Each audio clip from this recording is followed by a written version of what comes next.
E o professor Danilo, ele foi meu professor, pessoal, e ainda é, né? Na verdade, ele continua me inspirando em muitas atividades que ele faz nessa trajetória.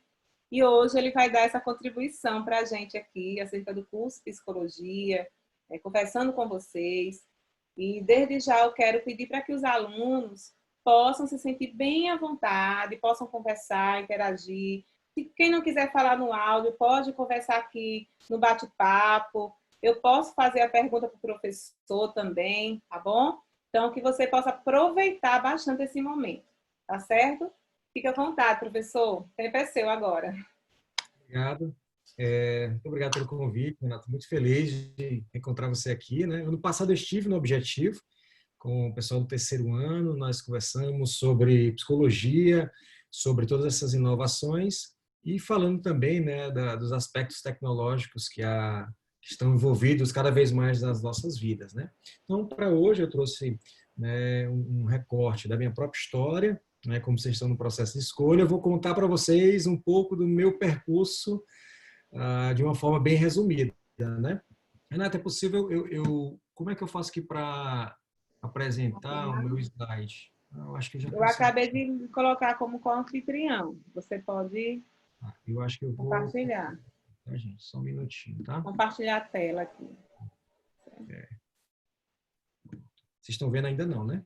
Não, ainda não. Só um minutinho, porque como eu não tenho feito muito uso, não é, O do. Zoom, né? O Zoom é... Vai dar certo agora. Pronto, Pronto. E deu aí, certo. gente? Estão vendo? Né? Sim, estamos vendo. Tá. Vamos conversar um pouquinho, né? Vou contar um pouco para vocês da minha história. E aí, daqui a pouquinho a gente abre de novo para os nossos comentários, né? Então, um resumo, né, de quem eu sou, né? Eu sou psicólogo, professor, mestre em psicologia, tenho MBA em negócios, tenho formação na área também, né, de Big Data, que eu vou explicar um pouquinho lá na frente, né? Uma função também de gestor lá na Federação da Indústria, né? Então, eu vou contar para vocês a minha passagem por esses aspectos todos, né? Então, vamos lá. Voltar um pouquinho aqui no tempo, né? Eu hoje tenho 35 anos. Esse ano, gente, eu fiz 18 anos dentro da psicologia como ciência e profissão. 18 anos de história. Eu comecei a minha história, eu tinha ali meus 16 para 17 anos, foi quando eu entrei, né, na faculdade. Eu tenho uma história de vida muito voltada para a prática do cuidado, né? E isso começa muito cedo na minha vida, né? Pra vocês terem uma ideia, quando eu era criança ali, mais ou menos aos meus 10 anos, eu já participava, né, junto com a minha mãe, né, de alguns movimentos sociais para distribuir sopa, né, na rua e tal, um movimento mais voluntários para ajudar pessoas em situações, né, de vulnerabilidade, assim, mendigos e tudo mais, situações de risco, né? Então ali, depois de 12 anos, eu era coroinha da igreja, depois aos 14 eu fui para a juventude franciscana. Então a minha marca assim do cuidado sempre esteve presente desde a minha vida como criança, né? A idade de vocês, assim, em média, são adolescentes, não é isso, Renata? Sim, sim, a maioria aqui. Então, com 17 anos, eu ingresso. 17 anos, 18, 20. Muito bem, gente, então, ótimo.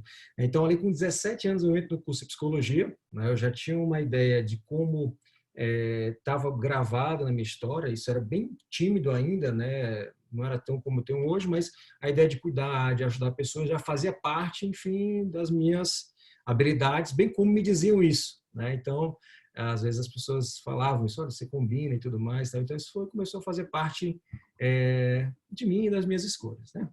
Deixa eu ver. Gente, eu vou me empolgando, então vou olhando aqui o tempo, né? Então, o começo da minha jornada, né? Eu escolho fazer psicologia, né? Assim, tive muitas dicas de pessoas, né? Pegando o meu estilo de vida, assim, como eu gosto de ajudar as pessoas e gostava de fazer esses trabalhos na época, né? Enfim, fui casando. Então, decidi começar a minha jornada pela psicologia. E aí eu comecei, né, lá bem novo, 17 anos, vou começar a psicologia e tal, vai ser fantástico, é um novo mundo, sair do ensino médio, agora a minha vida vai mudar, eu vou ser universitário. Bom, esse é o começo da minha jornada. Eu começo, então, a pegar bastante ônibus, né, para ir para a faculdade e tal, o começo, né, de uma vida universitária. E esse aí foi muito bom, né? Enfim, esse processo que a gente passa por grandes aprendizagens, né? E aí, né, chegou um ponto que eu estava já na minha jornada dentro da psicologia, eu estudava na Universidade de Santo Agostinho, eu estava mais ou menos ali pelo meu terceiro para quarto período. E aí minha família não tinha mais condições, né, de me manter dentro da instituição, né, privada, enfim, de ensino superior.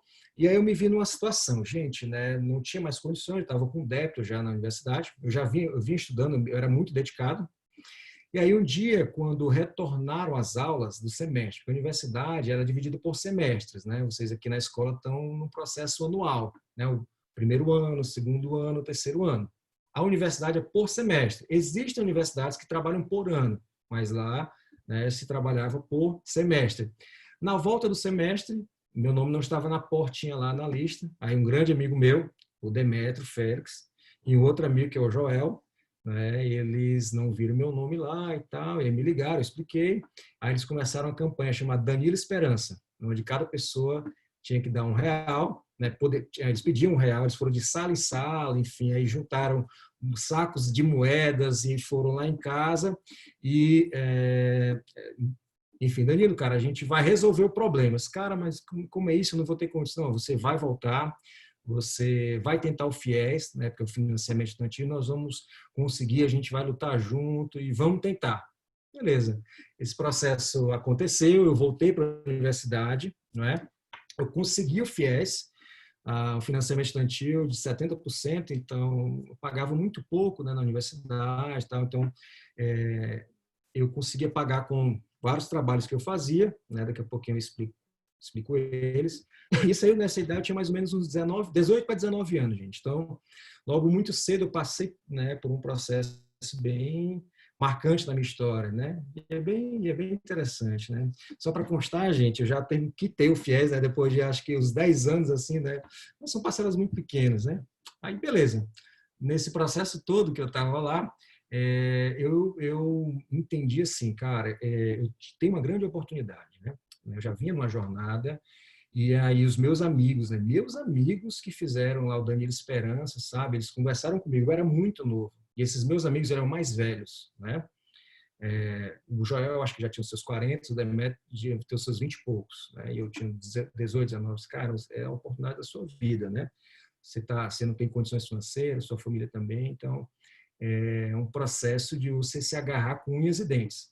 E aí eu recebi, né, de muito bom grado, assim, essas orientações. Sempre tive em mente que as pessoas mais experientes, elas já viveram muitas dores e alegrias, e quando elas nos compartilham isso é algo de muito valor, então eu peguei isso e eu me dediquei. E aí, gente, só um minutinho aqui que eu quero... tá certo. Beleza. E aí eu me dediquei muito, né? Eu fui voluntário na PAI, que é a Associação de Pais Amigos das Crianças, né, com necessidades especiais. Tinha grupo com as mães de crianças com síndrome de Down, de autismo, e tudo isso era voluntário, né? Não tinha dinheiro, ainda era voluntário, imagina só, né? Então, era de manhã eu era voluntário e à tarde eu ia para aula, à noite eu ia... Hoje é HTI, antigamente era Casa Mata, eu trabalhava com os pacientes renais. São pacientes que perderam as funções renais, né? Assim, os rins pararam de funcionar e eles são obrigados a fazer hemodiálise, né? Esse processo ele ocorre praticamente 3 vezes por semana, algumas outras situações. E é obrigado pela Anvisa a ter psicólogo. Eu era estagiário lá e eu ia quase todo dia, porque era um ciclo de pacientes, eu fui aprendendo muito. Isso aí eu estava no meu terceiro período. Então, me dedicava muito, né, a ajudar pessoas, e abrir o São Lucas com idosos. E aí, gente, eu começo a minha história, né, também profissional num projeto chamado Ação Brasil, que era um projeto social que tinha aula nas comunidades, né? Então, era R$ 4, gente, a hora-aula. E aí eu dava 10 horas de aula para ganhar R$ 40. 2004, mais ou menos, sabe? Já faz um certo tempinho. Mas era muito interessante, porque estava lá naquela luta e ajudava pessoas, né? Então, isso é uma marca muito forte em mim. E aí as coisas foram acontecendo, né? Fui estagiar no Comercial Carvalho, aí a vida já deu uma melhorada. E aí, aos 21 anos de idade, eu me formei, né? Formei com 21 anos de idade. E aí, lembra disso, né? Eu fiz escolhas lá no começo. Assim como vocês estão aí, vão fazer escolhas, eu fiz escolhas também. Gente, e agora? Vou me formar, e aí muitos discursos rodam quando a gente vai se formar, né?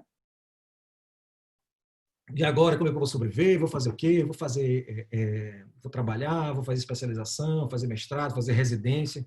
Tem residência, viu, gente, para psicologia. Aqui no Piauí tem residência, tem bolsa, tem tudo. Tem residência em saúde da família, residência em psicologia hospitalar, na parte materna e infantil. Tem várias residências do Brasil também. A USP também tem, né? E aí, vamos lá. Qual foi a escolha que eu fiz, né? Que é essa portinha amarela aí, que eu vou já contar para vocês. Como eu já estava no projeto que eu falei para vocês aqui, né, que é o Ação Brasil, que era dar aula nas comunidades, eu adorei dar aula, né, e adorava o meu trabalho no campo da clínica e da saúde.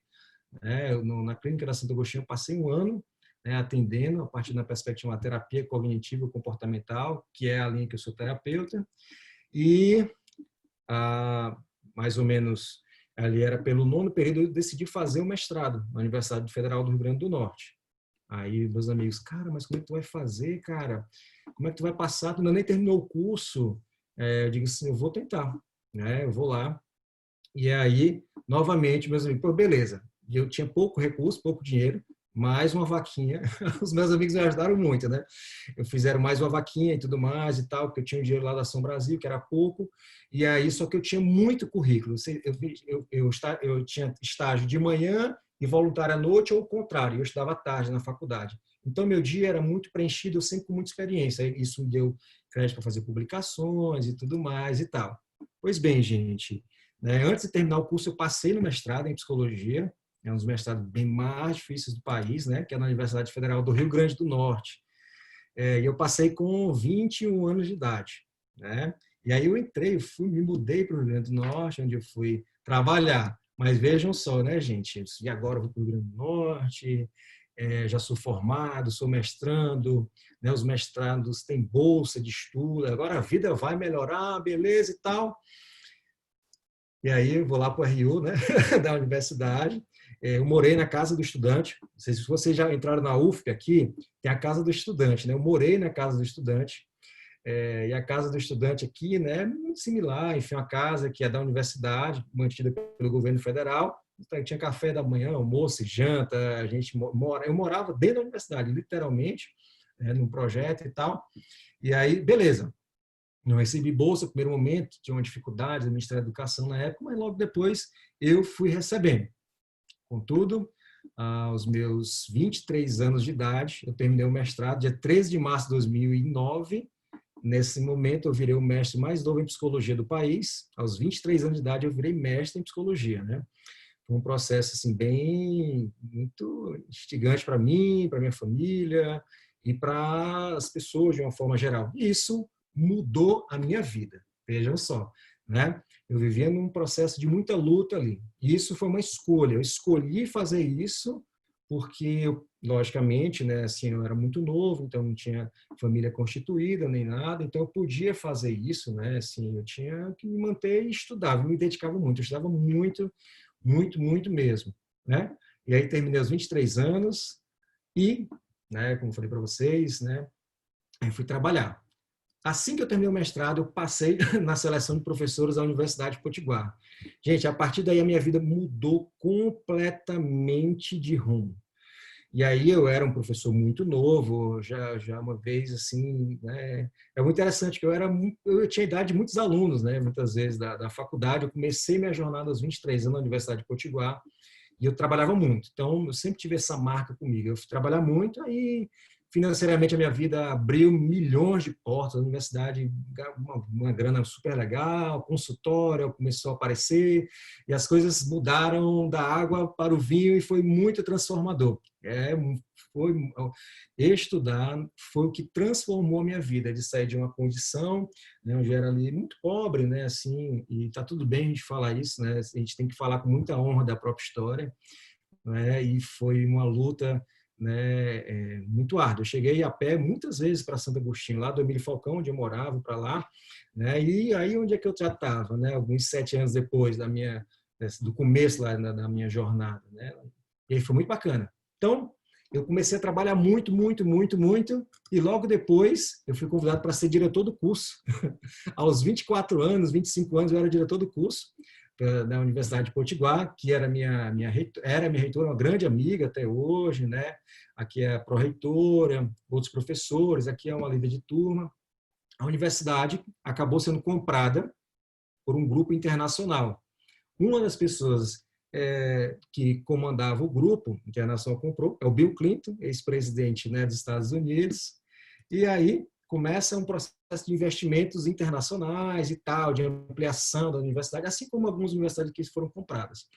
E eles abriram seleção para executivos, né? E aí eu vou lá, vou tentar. Aí eu passei para a seleção de executivo, comecei a trabalhar como executivo, aí minha vida melhorou mais ainda, né? Eu continuava dando aula, tinha minhas atividades clínicas e era executivo, né? Enfim, aí nós montamos um hospital simulado, aí foi meu primeiro contato com tecnologia em saúde, montamos um serviço integrado em saúde, né? E aí foi bem legal, né?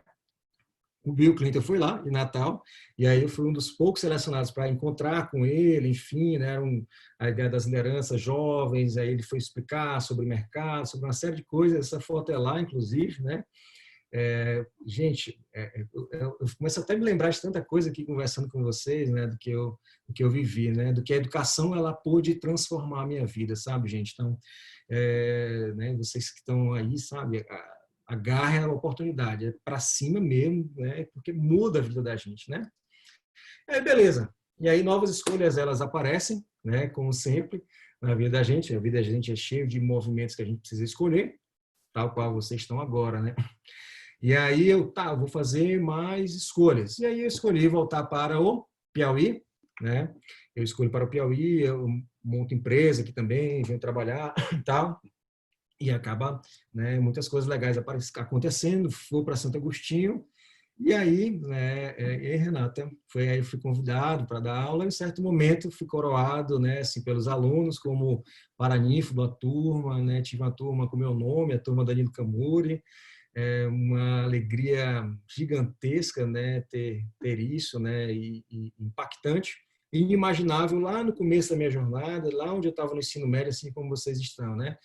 E isso da minha vida. Então, foi muita coisa legal que eu pude fazer, né? E vejam só, né? A minha vida é marcada, né? O meu desenvolvimento, mas não é só o meu desenvolvimento, é quantas pessoas eu ajudei nesse processo todo, seja na clínica, seja os meus alunos, né? Seja as pessoas que tive contato, seja onde eu fui gestor, né?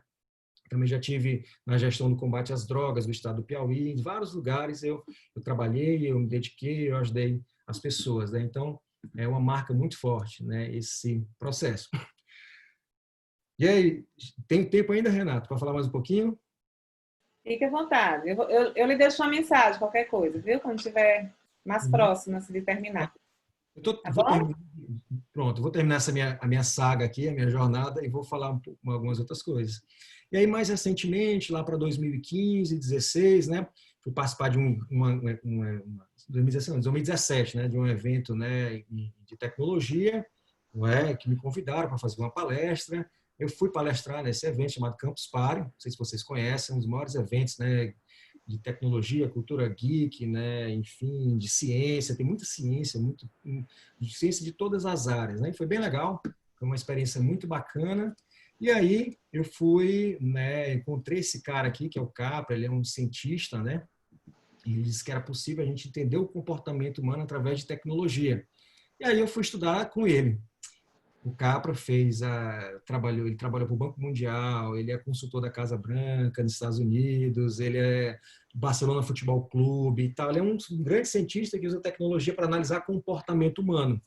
Então a gente, né, esse aqui é um dos laboratórios que eu estudei e tal, e é muito legal assim a gente constatar, né? E é um dos meus desafios, né?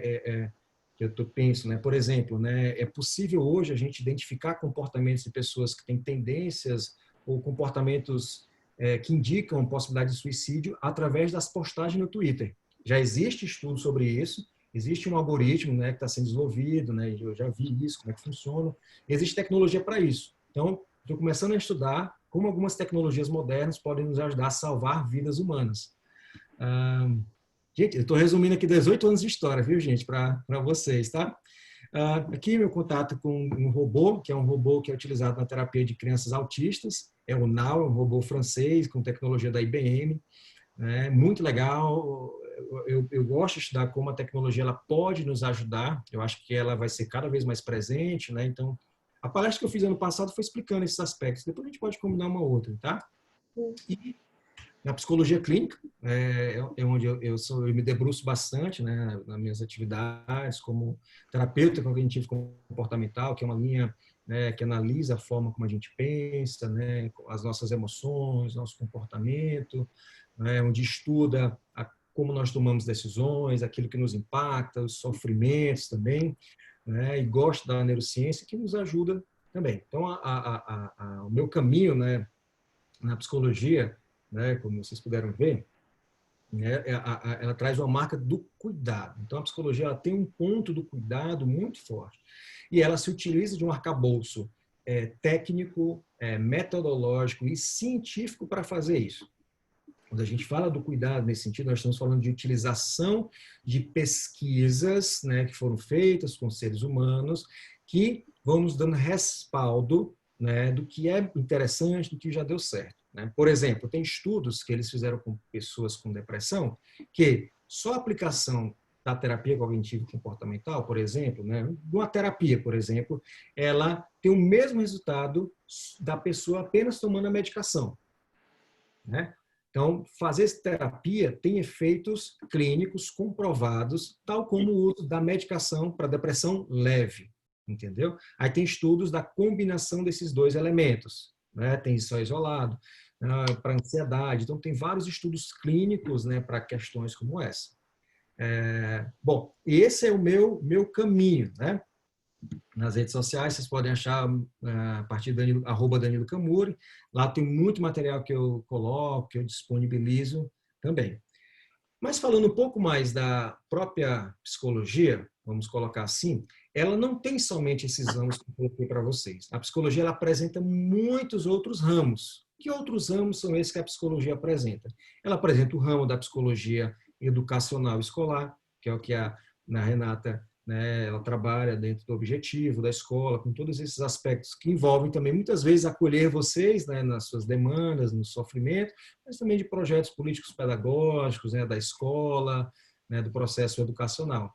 Existem outras coisas também, como, por exemplo, está em auge assim, né, a psicologia do esporte também, né, que vai trabalhar com atletas de alto rendimento, vai trabalhar com, vamos dizer assim, com pessoas que treinam, com atletas olímpicos, com times de futebol. Né? Lá em Natal, quando eu estava lá na Universidade de Potiguar, tinha um projeto lá que ela era com o polo paralímpico, né? Não sei porquê, mas Natal tinha muitos atletas paralímpicos, né? Então tinha um trabalho da psicologia muito forte com eles lá também. Então, a psicologia tem ainda outro ponto, que é a psicologia organizacional, que é o trabalho da psicologia dentro das empresas, seja para trabalhar a cultura da empresa, o clima organizacional, para trabalhar a saúde dos trabalhadores, o processo, né, de análise de como as pessoas, né, o desempenho das pessoas, se as pessoas estão tendo um desempenho interessante nas funções que elas ocupam, ou se aquelas habilidades que as pessoas apresentam seriam melhores em outros locais. Né? Existe ainda a psicologia dos desastres. Não sei se vocês já ouviram falar. Né? Eu tenho uma amiga, né, que é a Clarice, que é a professora Clarice, a professora lá da universidade onde eu trabalhava em Natal. Ela foi pesquisar, inclusive, sobre os impactos psicológicos, né, enfim, a questão do Chernobyl. Ainda hoje tem impactos psicológicos daquela catástrofe que teve, né, na questão do Chernobyl. Ela fez doutorado na Alemanha pesquisando sobre isso mais ou menos na década de 90, né, que ela foi pesquisar. Né? E vai estudar os impactos, né, dos desastres nos aspectos psicológicos. Tem a psicologia social, que vai trabalhar com diversas causas sociais, com políticas públicas, né, ofertadas pelo governo para trazer maior bem-estar às pessoas, para trazer proteção social. Né? Tem pessoas que trabalham especificamente com a violência, no combate à violência, no cuidado das pessoas também. Tem a área da psicologia hospitalar, né, que vai trabalhar com pacientes que estão na UTI, né, que estão no caso que eu coloquei para vocês lá da hemodiálise, também uma área, né? Não só isso, mas também que envolve outros aspectos, né? De pacientes crônicos, né? Pacientes oncológicos. Hoje já está tendo até sub-áreas, né? Tem psicólogos que são especialistas no tratamento, no cuidado de pacientes, clientes né, que estão com câncer, outras situações assim. Por exemplo, nesse momento da pandemia que nós infelizmente estamos vivendo, eu tenho um grande amigo, o Moita, né, Eduardo, ele é psicólogo, ele foi selecionado, ele está na linha de frente contra o Covid, então ele está nos hospitais, né, implantando processos de psicologia, né, de apoio psicológico, né, psicossocial, às famílias e aos pacientes, né. Então, tem sido um trabalho muito interessante. Coincidentemente, eu estava conversando com ele hoje, né? Ele estava contando da experiência, né? Bem como da dificuldade também. Então, é um momento, né? Enfim, que inclusive usa-se muitos conhecimentos combinados das diversas áreas da própria psicologia, né? Além disso, o que eu posso destacar mais? Tem a psicologia jurídica, né? Que cada vez tem sido mais comum, né? Se trabalhar nas varas de família, desde guardas compartilhadas, alienação parental, enfim, algumas decisões judiciais precisam, né, de intervenções e pareceres psicológicos, situações que muitas vezes, né, de dificuldades e tal, que eu não estou entrando nos detalhes, enfim, porque são muitos pontos para vocês, né? O que eu quero, né, dizer com isso? A psicologia ela tem muitas ramificações, ela tem muitas possibilidades e ela vai ter muito mais outras, cada vez mais, que a própria ciência ela vai avançando. A psicologia ela é ciência, né? A gente não trabalha com, né, conversa fiada, isso não existe, né? Nós trabalhamos com material técnico científico, né? Por exemplo, vou pegar aqui um artigo, né, para vocês verem, né, como eu estou estudando agora. Esse aqui é um artigo, dá para vocês verem? Dá pra, né? Agora, inclusive, ele é todo em inglês, né? O que esse artigo faz? Ele é uma pesquisa sobre os impactos na saúde mental dos chineses na pandemia, na epidemia que teve em 2002.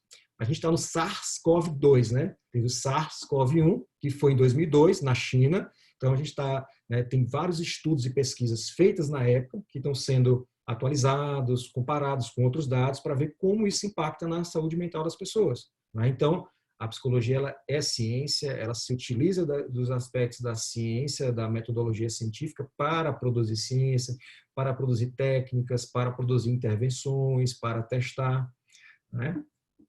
E aí, Renato, e o tempo? Vai dizendo aí que eu vou me empolgando, gente. Tem 15 minutos, professor, aí. Muito bem, muito bem. Então, Os eu alunos acho também quiserem que... perguntar alguma coisa, né? É, Pra... Fique à vontade também, viu, alunos? Vocês podem perguntar aqui também no bate-papo e hoje a gente vai estar compartilhando aqui com o professor, tá bom? eu, vou- eu posso interromper então aqui a apresentação dos slides? Pode.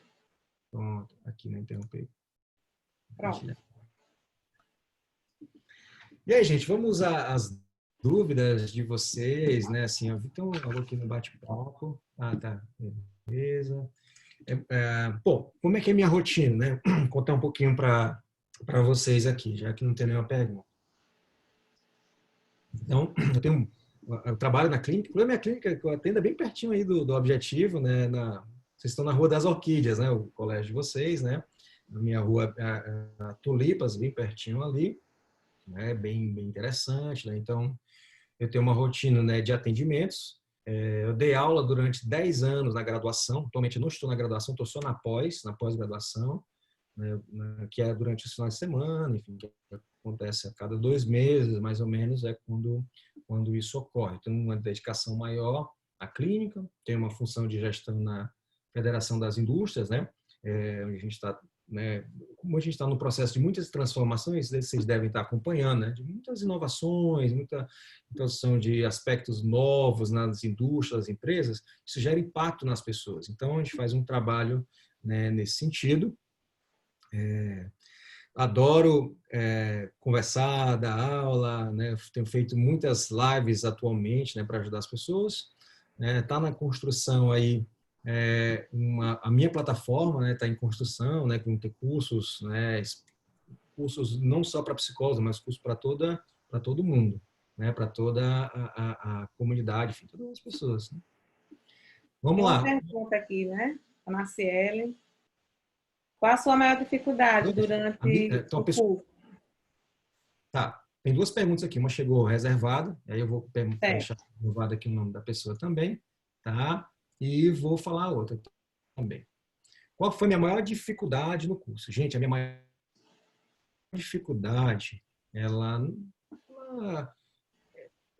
vamos lá, deixa eu voltar bem aqui a pergunta para a pessoa e eu vou responder outra, né? Você está perguntando a minha dificuldade durante o curso, para fazer o curso ou com o curso, né? Pois com as matérias, com isso ou com a minha vida no processo, né? O que você acha, assim? Eu acho que na vida acadêmica, né? Marciele, você quer falar, Marciele?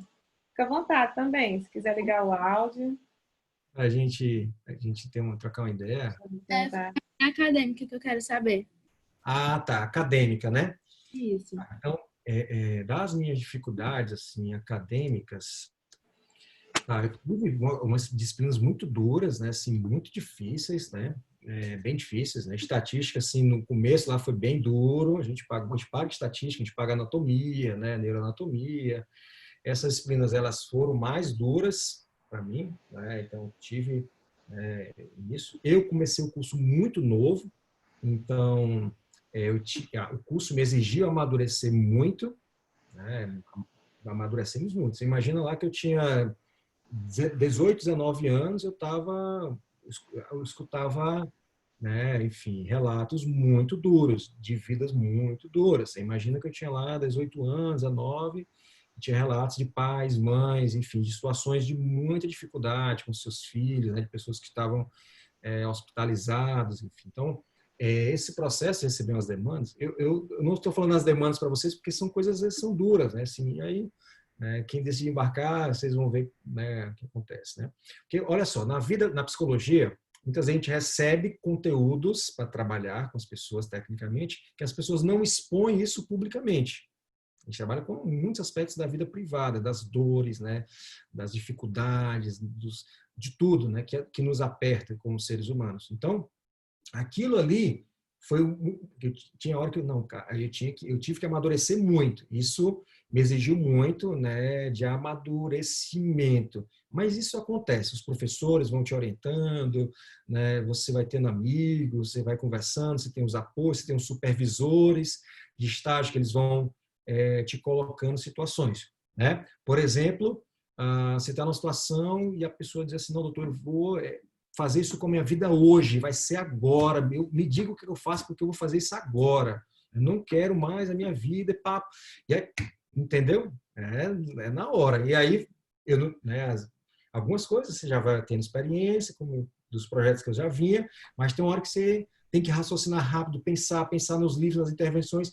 Aí foi. Hoje isso aqui é automático, o processo de cuidar, enfim, porque são 18 anos, né? Então isso foi bem mais difícil, né? Assim, esse amadurecimento, esses impactos, né, que foram acontecendo e foi desenrolando. Acho que esses são os pontos mais assim de impacto mesmo, né? Ficou claro assim? Respondeu, Marcele? É uma série. O pior não deve responder. Foi? Uhum. Respondeu. Vamos lá. Ok. A psicologia, ela sempre foi um sonho? Me perguntaram aqui, sabe? É muito interessante essa pergunta. Vou confessar para vocês, né? Lá no curso de psicologia, quando a gente é aluno e depois como professor, geralmente nos primeiros dias de aula se pergunta por que escolheu a psicologia. Geralmente se faz essa pergunta. Eu respondi lá na época, no meu primeiro e tal. E lá no último, faz diferente da gente dizer, né? Então, o que é que eu vi, né? Assim, o que é que eu pensei na época, lá nos meus 16, 17 anos, sabe? Eu escutava muito sobre isso, né? Sobre a minha humanidade, sobre a minha capacidade de empatia, de escutar as pessoas, né? Enfim, de acolher as pessoas, de escutar. Isso sempre esteve comigo, sempre. Né? Isso é meu desde de muito novo, né? Conta meus parentes, meus familiares, entendeu? Eu sempre escutei, coloquei pela minha própria história de vida. Né? Então isso foi sempre marcante para mim. Então, eu escutei, né? E aí eu fui entendendo, né? Ah, tá. Então, fui pesquisando, entendendo, e aconteceu, né? Foi um encontro que aconteceu, e era muito interessante, né? Foi uma paixão dentro do curso todo. E hoje assim, vai entrando, né, na corrente sanguínea, né? Vai fazendo parte do nosso DNA. E aí, Legal. gente, quando a gente vai vendo o resultado na nossa vida, né? E na vida das pessoas, nossa, gente, é muito, muito interessante, né? Quando eu atendo, a maioria dos meus pacientes, clientes, são depressão ou ansiedade, a maioria, mas tem outras coisas. Inclusive, isso é estatístico mesmo, né? Quando você vai vendo os resultados das pessoas, né? Então, por exemplo, né, pessoas tinham dificuldade em fazer provas, né, e tal, aí você vai vendo a pessoa tendo uns resultados maravilhosos com as técnicas de intervenção, isso é muito, muito interessante, né? Então, isso vai acontecendo, né? Beleza? Então, Rodrigo, você quer falar, Rodrigo? Sim, eu tô com uma dúvida numa coisa, duas. Uma é uma questão que eu vi e é importante, que eu achei tipo interessante, mas eu ainda não sei se isso é confirmado. E outra é uma opinião. uhum. A minha primeira pergunta é sobre a famosa tipologia de Myers-Briggs, que é a famosa MBTI. Hum. Isso é algo confirmado, assim, foi algo que tipo foi estudado por diversas pessoas nessa área. Eu queria saber, já que o senhor trabalha nessa área de personalidade. Esse teste, assim, assim, o MBTI, né, eu conheço muito pouco dele, né, assim, para te dar uma avaliação com mais precisão. Não faz parte das minhas ferramentas tecnológicas, né, tecnológicas que eu digo assim, porque a psicologia, né, quando a gente fala das terapias, elas são técnicas, né, por isso eu coloquei a parte tecnológica, né, mas nós temos testes, nós temos inventários de personalidade, nós temos inventários de saúde mental, nós temos inventário de depressão, de ansiedade, são escalas. Então, elas fazem parte, né, do meu dia a dia. Agora, especificamente do MBTI, como você falou, eu não tenho um domínio assim para te explicar e tudo, né?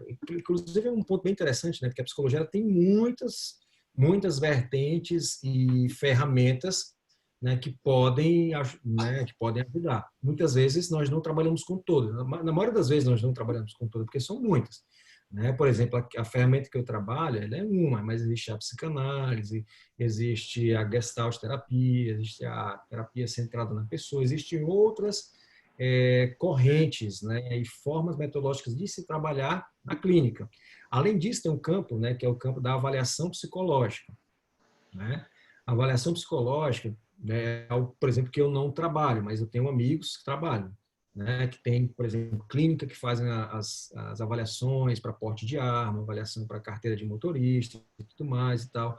Então, eles trabalham especialmente com diversas avaliações e testagens. Tem alguns testes de personalidade, por exemplo, como Rorschach, como TAT, enfim, são outros testes que alguns psicólogos se especializam em trabalhar com eles, entende?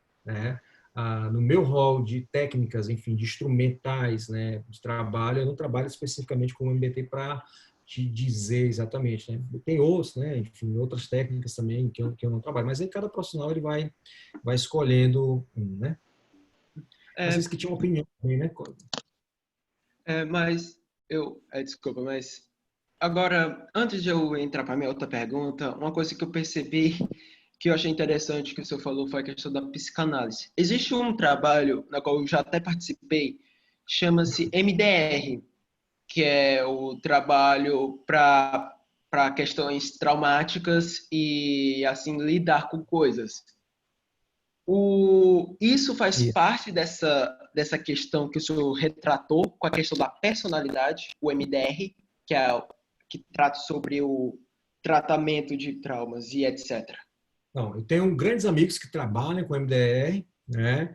Não é uma ferramenta também que eu trabalho, mas existe, né? Porque essas ferramentas que você está colocando são ferramentas que psicólogos utilizam. O MDR, eu tenho uma grande amiga que trabalha com isso, né? Que é a Roselma, né? O Eleonardo também trabalha com MDR, né, que trabalha com a questão dos olhos, enfim, isso é bem interessante, mas é uma metodologia específica, tem uma formação para isso, entende? A atuação, a que eu escolhi, aí perguntaram aí, por que você escolheu, né? Eu escolhi, né, porque na minha época lá, enfim, o meu entendimento é que essa ferramenta, ela tinha relação com a forma como eu gosto de trabalhar, como eu gosto de atuar e com o que eu acho bacana e combina com o meu estilo, né? A terapia cognitivo-comportamental, ela trabalha com os nossos erros cognitivos, com as distorções cognitivas que muitas vezes nós temos, né? Com muitas vezes, vamos dizer assim, a desregulação emocional que acaba acontecendo com o sujeito. Nós também tocamos na personalidade, sim, a gente toca, mas a gente toca por onde? A partir de uma perspectiva do Jeffrey Young, chamada até que é a terapia dos esquemas, que vai trabalhar com os esquemas disfuncionais. É porque se eu for entrar, eu vou falar da aula técnica da psicologia, entendeu? Mas a gente pode combinar uma aula para É isso. muito profundo. Vai ficar muito profunda.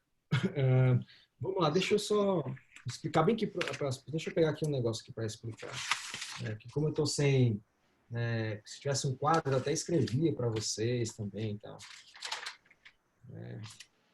Deixa eu pegar aqui um papel aqui, gente. Espera aí, vai ficar mais fácil. Vou pegar uma resma aqui, que aí vou escapar para vocês, que vai ficar mais tranquilo de vocês entenderem, sabe? Um pouquinho essa perspectiva, né? Vocês entenderem. Mas isso, cara, assim, se você tem interesse, isso é muito dentro da própria psicologia, né? Existe uma formação em ideia, existe a formação em hipnose, né? Que são posterior à formação em psicologia. O MDR, ele é uma técnica, tá? Ele é um ferramental, né? Ele é um instrumento, ou tecnologia, como alguns utilizam, entendeu? Tecnologia de cuidado, né? Alguns autores chamam assim, tecnologia de cuidado. Então, o MDR, ele é uma forma, mas existem outras formas, né? Por exemplo, a meditação, mindfulness. Existe o mindfulness, né, baseado em terapia cognitivo-comportamental. Ele é uma forma de fazer a coisa acontecer, tá? Deixa eu só fazer um negocinho aqui para ficar mais fácil para vocês visualizarem, tá? Rapidinho aqui. Então, mais ou menos assim, então veja só, né? Então, imagina só, esse Pzinho aqui é o P de pensamento, né? Então, a terapia cognitiva ela começa por aqui. Tem outras ramificações mais profundas, mas como o nosso momento aqui é para conversar sobre psicologia, vamos para cá. Né? A gente começa a pensar uma série de coisas. Eu não vou passar no vestibular. Nem adianta eu tentar, porque eu sei que não tem jeito. Esses pensamentos eles começam a surgir na tua consciência. Né? Nada do que eu faço vale a pena.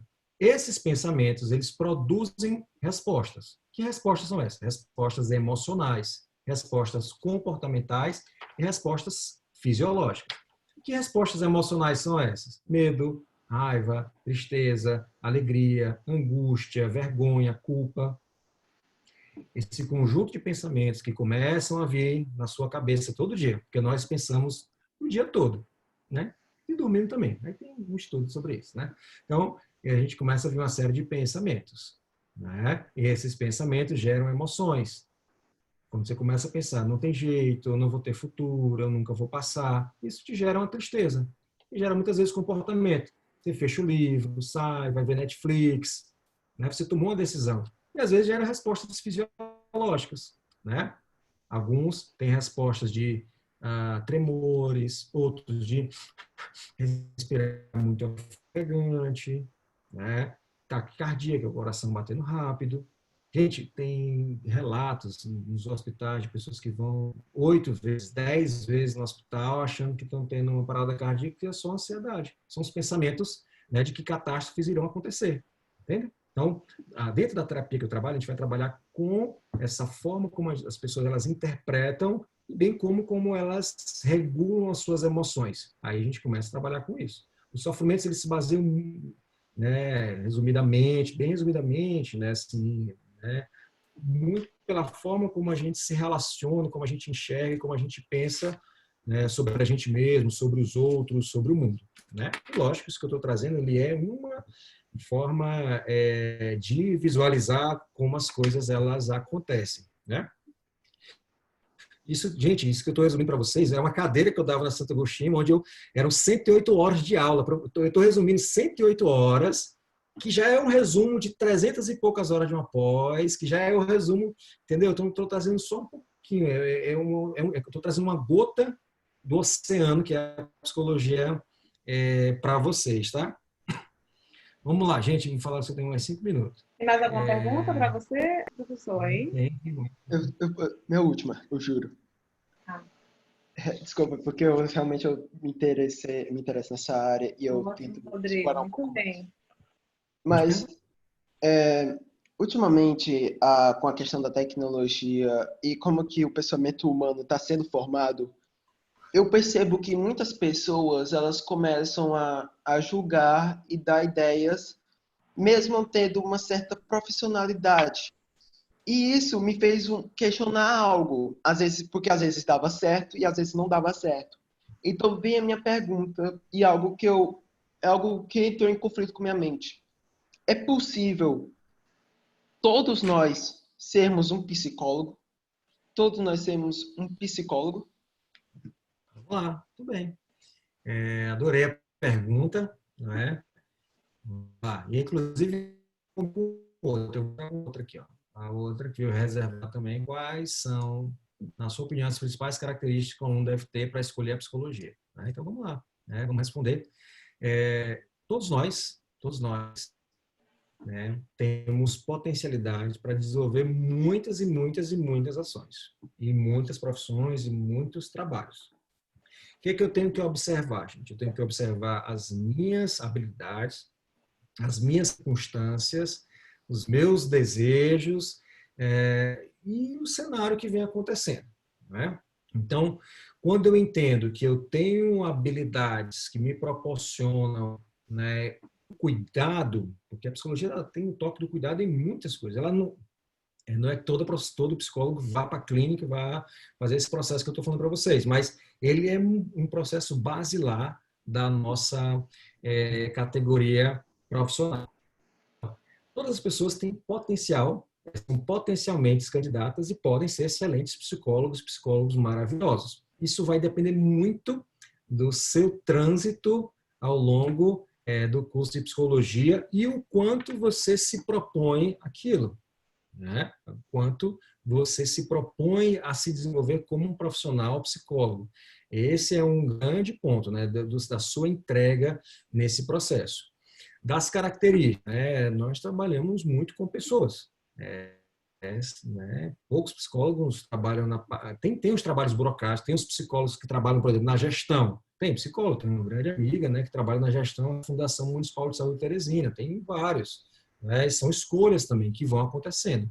Então, durante o curso, algumas pessoas elas vão indo mais para uma ponta acadêmica, se dedicam mais à produção da ciência, outros vão para a clínica, outros vão para as empresas, para as escolas, né? Outros vão trabalhar, por exemplo, né, em programas e projetos sociais, outros vão trabalhar no interior, né, que entendem que é sua missão, enfim, seu propósito, né? Então, tem esse processo da psicologia, ela tem muitas ramificações, até porque a psicologia, ela dialoga tanto com a saúde quanto com as humanidades. Então, tem uma discussão, né? Humanas ou saúde, né? Então, tem lugar que é humanas, tem lugar que é saúde, tem uma discussão enorme sobre isso, né? Então, a psicologia, ela versa nesses dois lados, ela toca tudo isso, né? Ao mesmo tempo, nós temos mestrados, doutorados, né? Por exemplo, em neurociência do comportamento humano, neurociência e cognição, né? Nós temos, por exemplo, um mestrado em psicologia social, né, que vai trabalhar ideias da cultura, da linguagem. Então, veja que ela vai para um lado para o outro. Ela conversa, né, como o humano ele está nesses aspectos todos, então a gente pode estudar, enfim, o ser humano nessas diversas formas. Então, ela tem esses toques também. Né? Então, né, assim, dentro desses aspectos, né, a tecnologia, cada vez mais, né, algumas profissões elas vão ser robotizadas e a psicologia, como ela trabalha com empatia, ela trabalha com o ser humano, ela é apontada inclusive pelo Fórum Mundial Econômico como uma das profissões do futuro. Né? Vocês vejam só essa pandemia que nós estamos passando. Por exemplo, tem dia que a minha agenda é totalmente lotada, enfim, de atendimentos online, no privado também, né? Isso é uma maravilha. Isso é muito bom. Perguntaram aqui eu terminei o meu mestrado ali, a minha vida ela mudou completamente. Realizei diversos sonhos meus através da psicologia, consegui fazer muitas coisas. A minha internet está instável, que está falando aqui, tá? Então, eu realizei muitos sonhos meus, assim, de conhecer lugares, de viajar, de fazer coisas, né? Enfim, muito bom. Realizei muitas coisas através da psicologia. Viajei o Brasil, muitos lugares, né? Com a psicologia, em congressos, apresentando, em trabalhos, dando aula, enfim, né? E tenho uma vida maravilhosamente repleta de alegrias nisso, né? Tá acabando aqui. Estou tentando ser o mais breve possível, né? Ah, tá. Então, ó, qual foi a matéria que eu considerei mais difícil, né? Gente, né? Foi difícil. Estatística foi bem duro. Estatística foi bem duro, né? Eu acho ele é importantíssimo, estatística, né? Bem legal. Tem matérias que a neuroanatomia deu uma puxadinha também. Ah, teve uma psicologia, a psicopatologia, gente, psicopatologia, lembrei agora, foi muito dura. Gente, psicopatologia, né? Inclusive, o meu manual tá aqui embaixo, aqui, deixa eu, é porque senão eu vou tirar, que eu estou segurando o computador nele aqui, mas para vocês verem aqui, isso aqui é um manual, espera aí, né? Vocês estão vendo aí, ó, isso aqui é um manual, né? Que é um manual, enfim, de todos os processos, estão vendo, ó?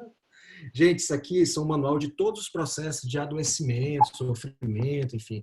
E aí são os processos de transtornos, borderline, personalidade, como foi bastante citado, depressão, tem vários tipos de depressão, enfim, tem todo um estudo aqui, isso é um compêndio, né? Então, tem muito estudo, né? Muita coisa para se fazer. Por fim, tem mais outra última pergunta aqui. Né? Tem estudo sobre psicopatia? Tem vários estudos. Né? Uma das matérias que eu dava, que era psicopatologia, né? A gente estudava, né?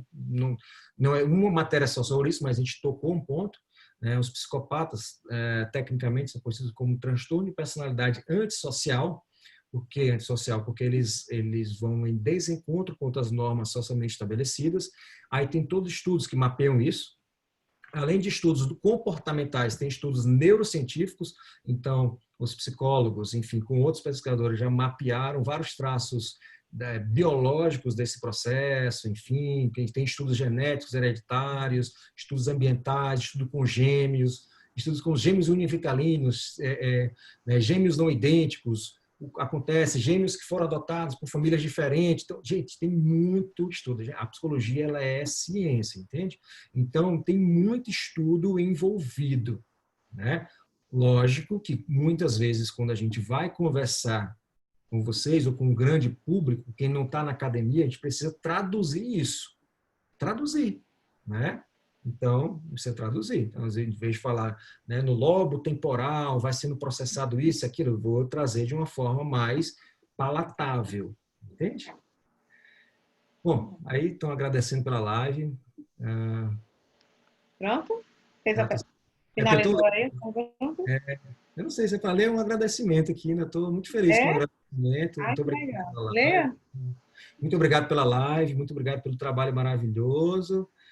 O senhor com certeza mudou vidas só do fato de escutá-las, só de escutar, né? Assim, né? Eu fiquei muito feliz com isso, né? De poder ajudar vocês, né? De possibilitar momentos de reflexão. Gostei muito, gente, né? Do nosso encontro aqui, desse bate-papo, não é? E aí, Renata, mais dúvidas? Pronto. Eu aqui, me sinto muito grata, né, de promover esse momento aqui e lhe trazer mesmo como o palestrante do momento. Eu sempre gosto de lhe ouvir, sempre que eu tenho a oportunidade, né, de lhe ouvir, assim, eu me enriqueço muito. Então, também quero agradecer aos alunos que puderam estar conosco, aqueles que não puderam ficar até o final, justificando aqui para mim, né?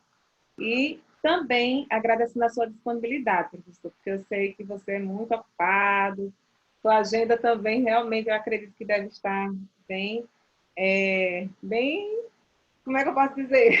Bem cheia mesmo, né? É bem cheio mesmo. Graças Então, a esse Deus. momento aqui que você proporcionou para a gente enriqueceu muito o nosso conhecimento desses alunos. Eu acredito que vai gerar colheitas lá na frente. Eles vão contar depois, né, esse momento aqui como um momento rico para a vida deles.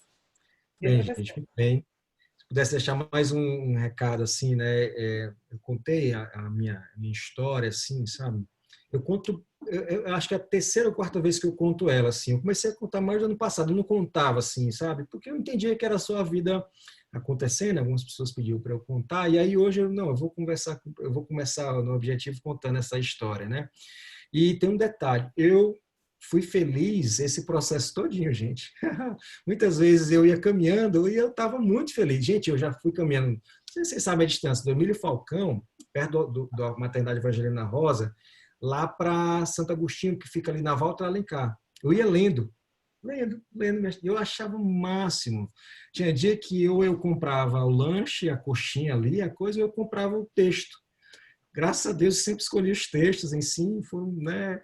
E a vida acontece, quando você vai tendo dedicação, ética e tudo, a vida vai acontecendo, né? Você tem essa dedicação e o mercado vai entendendo, né? Hoje, cada dia mais as pessoas elas já estão nos buscando, né? Então, hoje algumas pessoas já quebraram essa ideia de que precisam sofrer com depressão 20 anos, não, já nos procuram, já tem trabalhos muito precoces, inclusive assim, surgiu alguns sintomas, a gente já consegue trabalhar, né? Tem sido muito bacana, né? Tem colegas que têm lista de espera para 3 meses, para vocês terem uma ideia, né? O meu mestre, o Leonardo, também. Então, isso acontece, né? E as coisas, né? Assim, a felicidade sempre esteve constante, né? Como vocês estão vendo meus brinquedinhos aí atrás, não sei se vocês estão vendo, né? Excelente. Eu gosto muito deles. Na época da faculdade, a gente tinha seminário, a gente fazia umas paródias com as teorias e Você tal. nem contou essa parte, né, na sua É, história aí. Faltou. então, Mas são muitas histórias, assim, né? Então é isso. tem muito. Fazer escolhas, ser feliz com as escolhas, está tudo bem, entendendo assim, essa escolha ela é significativa.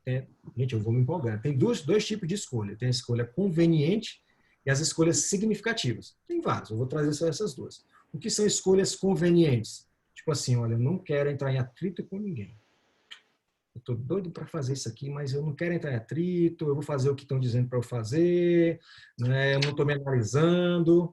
Beleza, essa é uma decisão conveniente. Existem as decisões significativas, que fazem sentido para você, tá? Que fazem sentido para a sua história, que você entende que como sendo coisas importantes para você viver, que você vai viver toda essa história, as dores e as delícias. Então, tem que ser uma, né, da minha uma sugestão, para vocês, né? Vocês pensem sobre isso.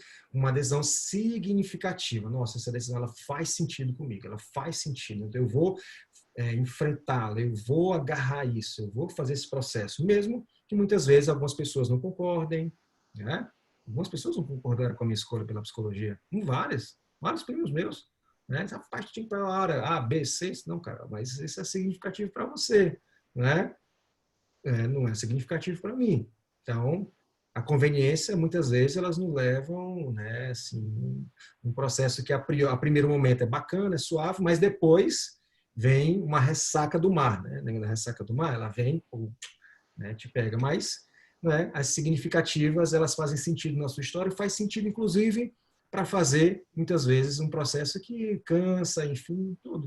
Fazer o propósito da gente também dá trabalho, né? A gente fala muito de propósito, né? Mas o propósito também dá trabalho. Eu fiquei muitas noites em claras na época da faculdade. Eu e meu amigo Carlos Eduardo, a gente virava noite estudando, né? Tinha seminários, tem uma hora, gente, que congestiona, que você paga 6, 7 disciplinas ao mesmo tempo, e a semana de prova, se a gente tem a semana de prova, lá também vai acontecer e tal, e aí você vai vendo, vai estudando, vai fazendo trabalho, seminário, tem professor que puxa, que é mais carrasco, e que isso também é bom.